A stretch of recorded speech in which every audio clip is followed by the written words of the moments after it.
미가 5장 3절부터 9절까지 말씀을 함께 봉독합니다. 그러므로 여인이 해산하기까지 그들을 붙여두시겠고 그 후에는 그의 형제 가운데 남은 자가 이스라엘 자손에게로 돌아오리니 그가 여호와의 능력과 그의 하나님 여호와의 이름의 위엄을 의지하고 서서 목축하니 그들이 거주할 것이라. 이제 그가 양대하여 땅끝까지 미치리라. 이 사람은 평강이 될 것이라. 아수르 사람이 우리 땅에 들어와서 우리 궁들을 밟을 때에는 우리가 7 목자와 8 군왕을 일으켜 그를 치리니 그들이 칼로 아수르 땅을 황폐하게 하며 니무로 땅 어귀를 황폐하게 하리라. 아수르 사람이 우리 땅에 들어와서 우리 지경을 밟을 때에는 그가 우리를 그에게서 건져내리라. 야곱의 남은 자는 많은 백성 가운데 있으리니 그들은 여호와께로부터 내리는 이슬 같고 풀 위에 내리는 단비 같아서 사람을 기다리지 아니하며 인생을 기다리지 아니할 것이며 야곱의 남은 자는 여러 나라 가운데와 많은 백성 가운데 있으리니 그들은 수풀의 짐승들 중에 사자 같고 양떼 중에 젊은 사자 같아서 만일 그가 지나간즉 밟고 찢으리니 능히 구원할 자가 없을 것이라. 내 손이 내 대적들 위에 들려서 내 모든 원수를 진멸하기를 바라노라. 아멘. 4장과 5장은 이스라엘의 회복과 관련된 말씀이다. 이렇게 우리가 지금 보고 있습니다. 1장부터 3장까지를 죄악에 대한 고발과 심판의 이야기, 물론 그 중간에 회복에 관한 메시지가 있습니다만 전반적으로 볼 때, 큰 구조로 볼 때는 1장부터 3장까지가 죄악에 대한 고발과 심판, 그리고 4장과 5장이 회복, 그리고 6장 전반부가 다시 또 오늘 우리 지난주 말씀이었죠. 6장 전반부가 그 죄에 대한 고발에 대한 반대 이야기, 그리고 회복의 진정한 모습, 이런 얘기들을 우리가 이제 보았다면 6장 후반부부터 7장 전반부까지 다시 죄악을 고발하고 7장 후반부에 다시 회복을 노래하고 이제 이렇게 심판, 회복이 반복해서 등장하고 있다는 것을 말씀을 드렸습니다. 오늘 이제 5장의 3절부터 9절까지 말씀에 그 회복에 관한 이야기가 다시 등장을 이제 하고 있는데요. 이렇게 볼 수 있습니다. 여인이 해산하기까지, 이건 이제 그제 이렇게 나왔던 표현이죠. 그러니까 이 멸망, 심판이 최종적인 게 아니고 해산을 하게 되면 회복이 되는, 그것을 이제 비유적으로 여인의 해산 이렇게 이제 했는데, 여기 해산하기까지라고 하는 이 단어는 임박했다는 의미예요. 이제 어원으로 보면, 그러니까 이 히브리어 단어로 보면 현재 진행이 되고 있고 이제 임박해 왔다, 이런 느낌. 그러니까 이제 여인이 해산할 때까지 붙잡아 둔다, 이렇게 이제 그들을 붙여주시겠다라고 하는 말, 그들을 붙여둔다, 곧 출산이 임박했다는 것을 이제 말하고 있는 거죠. 그러니까 지금 있는 이 고난의 시간, 고통의 시간을 견디고 나면 결국은 하나님께서 이제 새로운 지도자를 보내어서 그 회복을 이루어 주신다. 여기 지금 이제 앞에 올라가 보면 우리 어제 봤습니다만 베들레헴 에브라다에서 나오는 그런 어떤 이스라엘을 다스릴 자가 있다, 이렇게 이제 표현을 했는데 그 이야기가 계속 연결되는 겁니다. 자, 그 후에는 그의 형제 가운데 남은 자가 이스라엘 자손에게로 돌아오리니 그랬어요. 그 형제 가운데 남은 자는 누구를 말할까? 여기는 북왕국 이스라엘에서 남은 자를 말하는 거죠. 왜냐하면 지금 이 미가는 남왕국, 북왕국은 이제 멸망했고 남왕국의 이야기를 하고 있어요. 그러니까 남왕국만의 이 회복이 아니라 남북으로 갈라지기 이전에 원래의 이스라엘의 그 회복, 그걸 말하는 거니까 그 형제 가운데 남은 자는 북왕국을 의미한다고 볼 수가 있겠어요. 그래서 결국은 남쪽과 북쪽이 다 이 분단되기 전에 원래의 상태, 그리고 하나님이 처음 이들을 부르셔서 이들을 통해서 정의와 공의의 나라를 세우려고 했던 그 원래의 모습으로 돌아간다는 이야기를 하는 건데, 중요한 건 4절이에요. 그가 여호와의 능력과 그의 하나님 여호와의 이름을 의지하고 서서 목축한다, 이렇게 나왔어요. 그가 누굽니까? 베들레헴 에브라다에서 나오게 될 새로운 지도자. 그가 목축하는데 뭘 의지해서 목축해요? 하나님의 능력과 그 하나님의 이름의 위엄. 결국은 그가 하는 게 아니고 하나님이 하시도록 하는 거죠. 목축한다는 표현이 있잖아요. 목자이기 때문에 목축하는 거죠. 그러니까 목자는 목축을 하는 건데, 목축은 뭐냐 하면 사람들이, 양들이 먹을 수 있도록, 쉴 수 있도록 잘 안내하고 이런 역할이에요. 근데 목자는 주인이 아니에요. 여러분 잘 생각해 보셔야 돼요. 우리는 우리 소유의 양떼를 치는 사람이라고 생각하기가 쉬운데, 목자를 그렇지 않습니다. 히브리 이 중동 지역에서 주인은 따로 있고 그 주인의 양떼를 지키는 목자가 따로 있는 거예요. 종이 그걸 하든지 아니면 누가 하냐 하면 이제 다른 사람들이 그 일을 하는 거예요. 그러니까 여기 목자는 자기 마음대로 양을 어찌할 수 있는 게 아니에요. 그래서 주인의 뜻대로 목축하는 게 가장 좋은 목자예요. 그러니까 여기 보니까 그가 여호와의 능력과 그의 하나님 여호와의 이름의 위엄을 의지하고 서서 목축한다는 표현은, 그래서 새롭게 다스리는 이 사람은, 이 왕은 자기가 왕이 되는 게 아니고 하나님의 능력으로 하나님의 이름에 그 의지하여 하나님을 대신하여 목축한다. 이스라엘을 다스린다, 이런 표현이에요. 이게 원래 이스라엘 백성들의 기본 생각이잖아요. 그런데 이제 왕이 되면서 사람의 왕이 하나님이 아니라 자기 마음대로 백성들을 목축하기 시작했던 거고, 그래서 목자의 왕이 아니라 군림하고 양을 잡아먹는 왕이 돼버린 거죠. 그러면서 멸망의 길로 가고 있는 거예요. 그러니까 새롭게 회복할 나라에서 지도자는 자기 마음대로 하는 사람이 아니고 하나님의 그 이름을 의지해서, 하나님의 능력을 의지해서 하나님을 대신해서 목축하는, 다스리는 그런 사람이라고 하는 거죠. 그러니까 오늘날 우리 교회에도 목회자나 우리 성도 리더들, 뭐 장로님, 권사님, 무슨 회장, 이런 리더들에게 중요한 것은 내 마음대로 내 힘으로 내 이름을 위해서 뭘 하는 게 아니라는 것을 기억하는 게 굉장히 중요하죠. 요거 잘못되기가 굉장히 쉬운 것 같아요. 그래서 오늘날 우리 안에, 그리고 이 기독교 안에 잘못되어 가고 있는 모습들을 보면 다 자기가 하고 싶은 걸 하는 거죠. 그게 하나님의 능력을 의지하거나 하나님의 이름의 그 존귀함을 의지해서 하는 게 아니고 나의 이름을 위해서 하게 되는 거고, 그리고 내가 하고 싶은 것을 하는 거고, 그러다 보니 다른 사람들을 무리하게 움직이게 하거나 바꾸려고 하는 게 많은 거예요. 그래서 하나님을 의지해서 하나님의 능력으로 일하는 것, 사역하는 것, 그리고 다스리는 것, 이게 굉장히 중요하다. 그러면 그들이 거주할 것이다 그랬어요.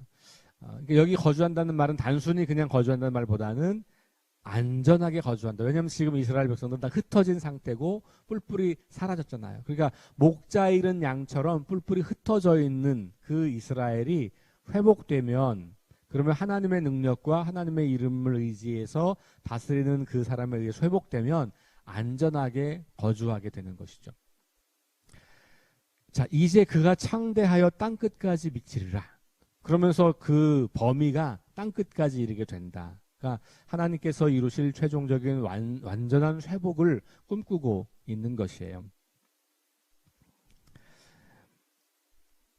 자, 5절에 보니까 이 사람은 평강이 될 것이라 그래요. 그러면서 평강이 된다는 말이 조금 어색하죠. 그죠? 그러니까 평강이 된다. 이 표현을 들으면 우리 아브라함에게 가서 너는 복이 될지라 이렇게 말하고 있잖아요. 창세기 12장에 옛날은 복의 근원이 된다 이렇게 표현했지만 지금 우리 여러분 성경 읽으면 너는 복이 될지라 이렇게 말해요. 그러니까 복이 된다라고 하는 말 혹은 여기 이 말씀에 평강이 된다라고 하는 말은 실은 나만 복이 되고 나만 평강이 되는 게 아니라 내가 거기 존재하면 그 모든 곳이 평강이 임한다는 말이에요. 그러니까 이 사람이 결국은 있는 곳에, 이 사람이 목축하는 곳에, 이 사람이 다스리는 곳에 하나님이 주시는 평강이 충만하게 될 거다라고 하는 이야기인 거죠. 복이 된다는 말도 마찬가지죠. 너가 있는 그곳에서 사람들에게 복을 끼치게 될 것이다. 이런 말인 거예요. 그러니까 지금 새로운 지도자가 나타났을 때 진정한 평화와 평강이 도래하게 될 거다라고 하는 이야기를 하고 있는 것이죠. 자, 그러면서 아수르 사람이 우리 땅에 들어와서 우리 궁들을 밟을 때에는 우리가 7 목자와 8 군왕을 일으켜 그를 치리니 그들이 칼로 아수르 땅을 황폐하게 하며 니므로 땅 어귀를 황폐하게 하리라. 아수르 사람이 우리 땅에 들어와서 우리 지경을 밟을 때에는 그가 우리를 그에게서 건져내리라. 그러면서 아수르의 공격에서 건짐받는다는 이야기를 하고 있는데 재미있는 것은 5절과 6절이 짝이 되어서 비슷한 문장을 쓰고 있어요. 아수르 사람이 우리 땅에 들어와서 우리 궁을 밟을 때는 이런 표현하고 아수르 사람이 우리 땅에 들어와서 우리 지경을 밟을 때, 그러니까 땅과 지경이라는 단어만 바꿨지 똑같은 문장을 쓰고 있어요. 그리고 마지막 부분에는 그를 치리라 라고 하는 말씀과 우리를 건져내시리라 이렇게 같은 표현이죠. 이렇게 같은 표현을 2번 반복해서 쓰는 것은 강조의 의미가 있어요. 자, 그런데 여기 독특한 표현은 7 목자와 8 군왕이라는 표현이에요. 히브리 문학에서, 그러니까 이 히브리인들이 사용하는 관용적인 표현 가운데 서너 가지 혹은 7, 8가지 이런 표현들이 있어요. 그런데 이제 우리식으로는 그렇게 번역을 하지만 정확한 번역은 3개 그리고 하나 더 이런 표현이나 아니면 7개 그리고 하나 더 이런 표현이에요. 이게 무슨 말이냐 하면 그러니까 7 플러스 7 플러스 1 이렇게 그러니까 8이라는 표현이 아니라 7 플러스 1이라는 표현이라는 거예요. 3 혹은 4 서너 가지, 아모스 같은 경우는 이제 서너 가지 죄악을 고발한다 이렇게 표현을 하거든요.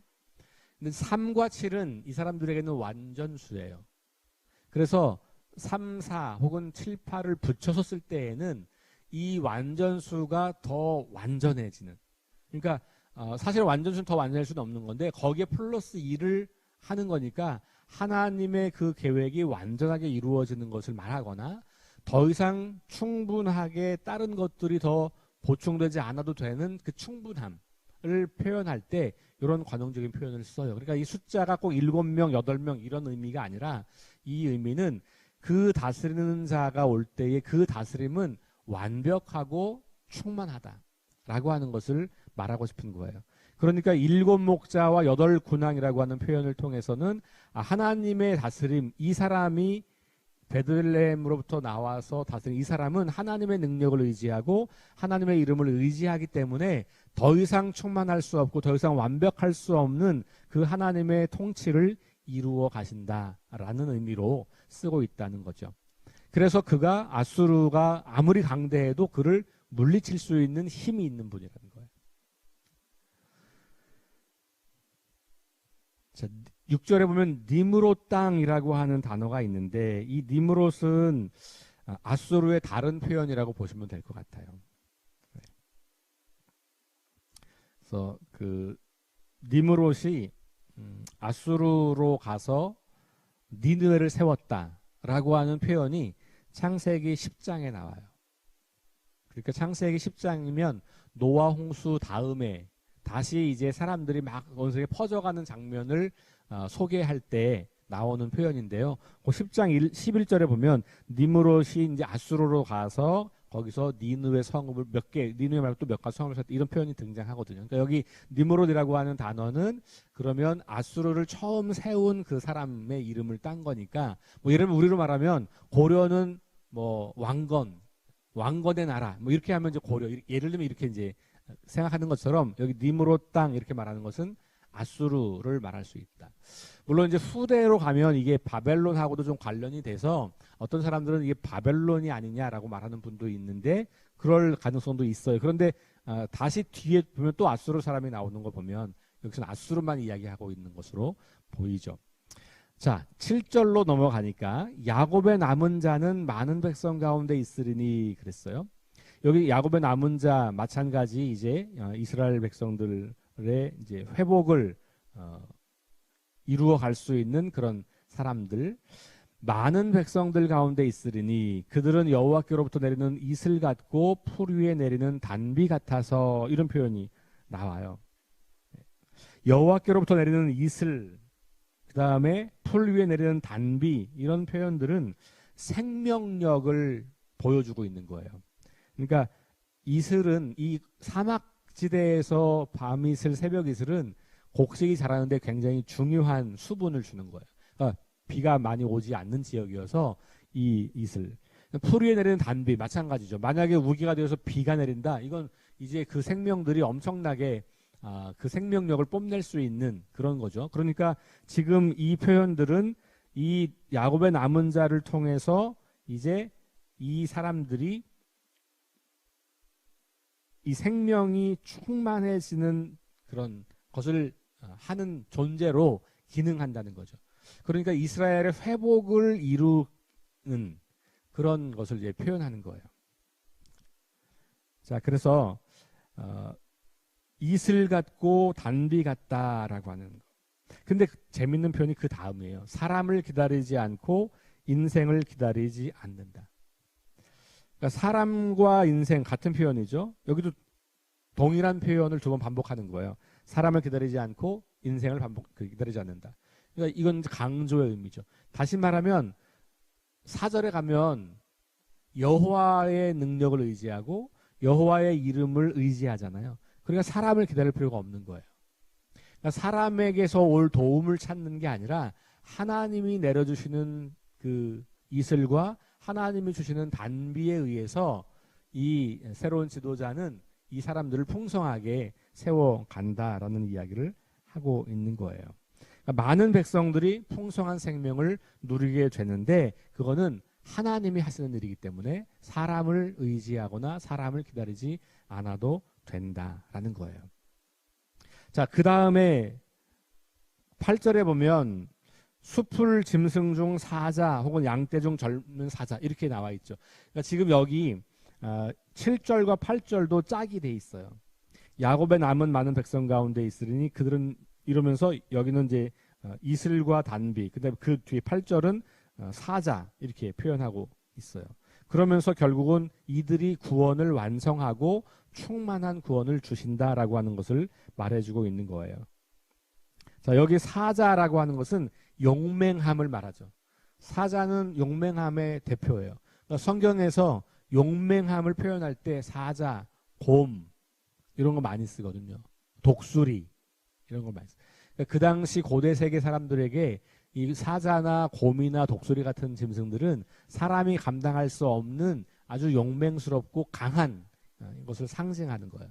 그래서 그런 표현들을 많이 쓰는 거죠. 그러니까 여기 사자 같다라고 하는 것은 바로 용맹함, 강력함. 그러니까 아무리 강한 군대인 아수르가 몰려와도 망하지 않는다. 이런 표현이 되는 거죠.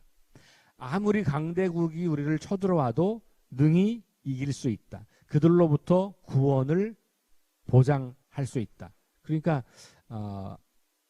단비와 이슬로 생명력을 말했고 사자로 용맹함을 말해서 하나님께서 보호하시고 지켜주시고 키워주시고 이런 표현들을 하면서 이스라엘이 꿈꾸는 새로운 회복을 노래하고 있다라는 겁니다.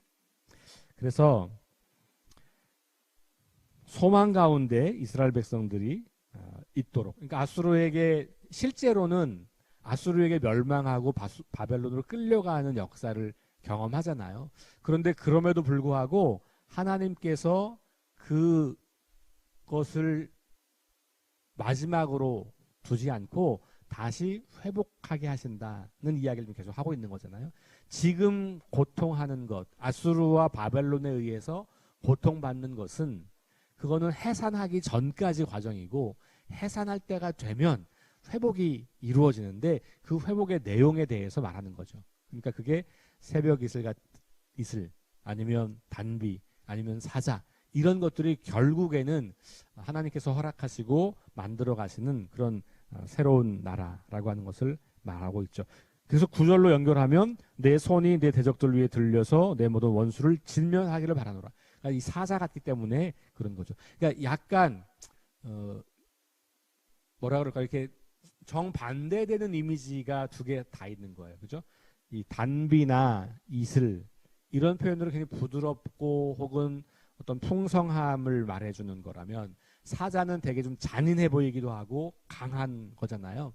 근데 이 단비나 혹은 이슬로는 그 이스라엘 백성들에게 부어주는 풍성함을 말하는 거고 사자의 용맹스러움은 이스라엘 백성들을 공격하는 강대국을 찢고 이기는 그런 이제 힘으로써 나타나는 거죠. 이 두 가지가 다 존재해야 그래야 이스라엘이 진정한 평화를 누리고 평강을 누리는 그런 꿈을 꾸게 되는 거라고 볼 수가 있겠습니다. 결국은 여호와의 능력과 그 이름의 위엄을 의지해서 행하게 되는 목자가 오게 되면 그러면 야곱이 회복되고 열방 가운데 있는 야곱의 남은 자들이 이 열방에 은혜를 끼치는 단비와 이슬과 같은 존재가 될 것이고 그러니까 자기만 풍성하게 되는 게 아니고 온 땅을 풍성하게 할 것이고 그리고 야곱의 남은 자를 대적하는 자들은 황폐하게 될 거다라고 하는 이야기를 하고 있는 거예요. 이것이 하나님이 영원토록 다스리는 나라의 모습을 보여주고 있는 거고 이스라엘이 지금 정말 소망이 보이지 않는 그 절망스러운 상황 속에서 미가는 이런 소망을 보여줌으로써 그 절망적인 상황을 이겨나가고 거기서 믿음으로 인내하고 끝까지 믿음을 붙잡고 살아가도록 격려하고 있다. 이렇게 볼 수 있겠죠.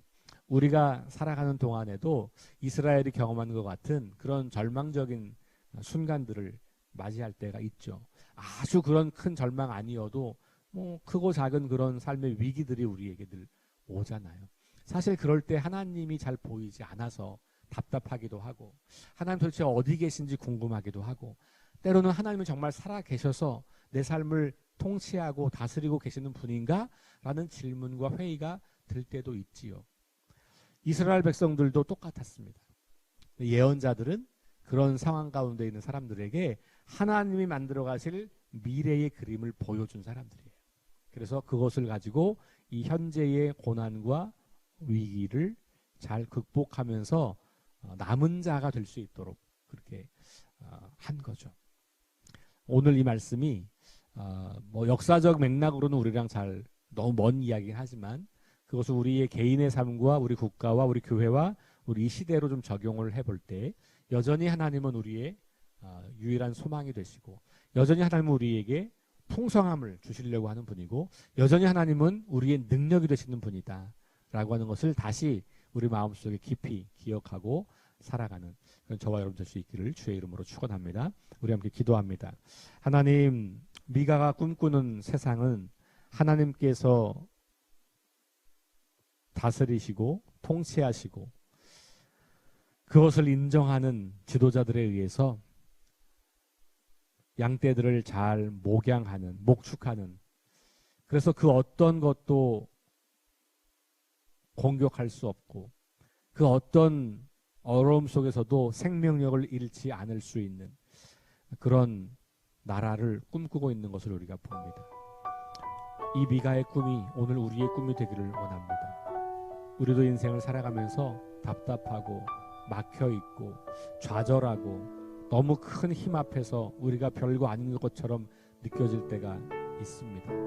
그럴 때 오늘 이 말씀을 기억하며 하나님을 의지하고 하나님의 이름을 신뢰하는 사람들을 통해서 이루실 하나님의 회복의 역사를 꿈꾸며 소망하며 우리의 삶을 잘 믿음 가운데 만들어 볼 수 있도록 인도하여 주옵소서. 예수님 이름으로 기도합니다. 아멘. 우리 합심해서 함께 기도합니다. 성령의 능력으로 하나님 나라를 증언하고 살아내게 하소서. 하나님 말씀이 기준이 되게 하소서.